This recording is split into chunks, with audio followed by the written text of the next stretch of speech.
battling against nature to save the environment. 2 billion trees.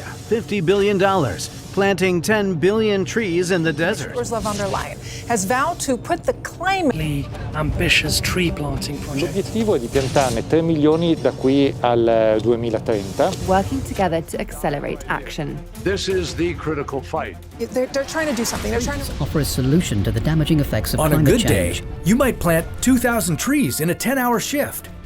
But imagine if you had to do this every day for the next 570,000. We are Seedpods, and we have the solution.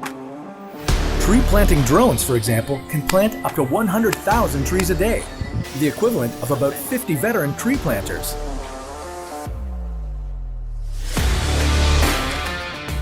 Planting 1 trillion trees is still far ahead in our future. But do you know what our world would look like without them?